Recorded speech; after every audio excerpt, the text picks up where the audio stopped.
Գյորջյան Կասկադ 60 ամիս փուլային վճարում բազմաթիվ առավելություններ։ Սիրելի հայրենակիցներ, ես վերջին իմ այցելությունների ժամանակ խոստացել էի ձեզ մի քանի կարևոր հարցերի անդրադառնալ։ Դրանից ամենակարևորը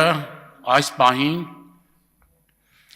Բավրայի, Գոգավանի եւ Բագրատաշենի անցակետում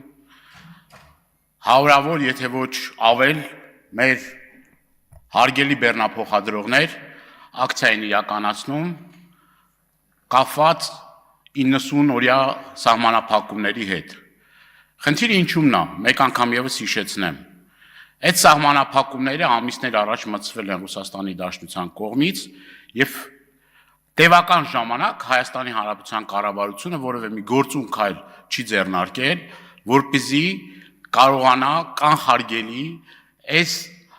խայտառակ իրավիճակը, ինչ որ ստեղծվել է բեռնափոխադրողների հետ կապված։ Եվ արդեն ես այսօր էլ հարյուրավոր նամակներ եմ ստանում, որ հենց այս պահին էլ մեր հայրենակիցները ուրեմն այդ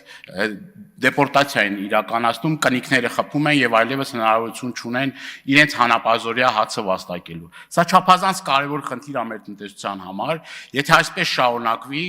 ապա մեր տնտեսությունը շատ մեծ վնասներ է կրելու, մեր արտահանումը եւ ներմուծումը արդեն իսկ բնականon գործունեությունը խաթարվել է եւ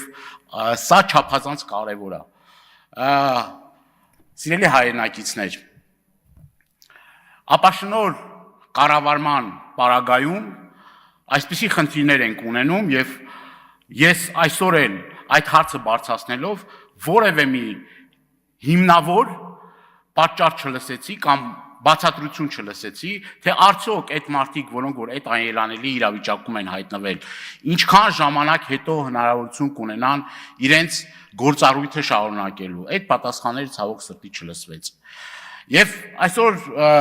ազգային ժողովի անվանից տարբեր գնահատականներ են տրվում կաշառակերության եւ այլը։ Ես ընդամենը մի դրվագով ուզում եմ անդրադառնալ այն բազմաթիվ դիմումները եւ նաեւ դիմումների հետ կապված հիմնավորումները, որ ուղարկվում են հակակոռուպցիոն մարմիններ տարբեր տեղերում չարաշահումների մասին։ Տեսեք, ծննդատներից սկսած մինչև գերեզմանատուն ես բազմաթիվ առիթներ ունեցել եմ ասելու։ Ուրեմն անգամ մարդուն հուղարկավորության համար այնպիսի ուրեմն գներ են դրել, որ մարդը անգամ իր հարազատին հողարկավորելու հնարավորություն չունի։ Եվ այդ ամեն ինչը ոչ թե արվում է պետական թուրքի հետ կապված, այլ Երևան քաղաքը կոռուպցիայի վրա նստած է։ Կոռուպցիայի վրա նստած է Երևան քաղաքը։ Եվ այսօր խոսել անպագորգոր հայտարարություններ անել կոռուպցիայի դեմ պայքար, կոռուպցիայի դեմ պայքար, կոռուպցիայի դեմ պայքարը սկսեք ինքներդ ձեզնից։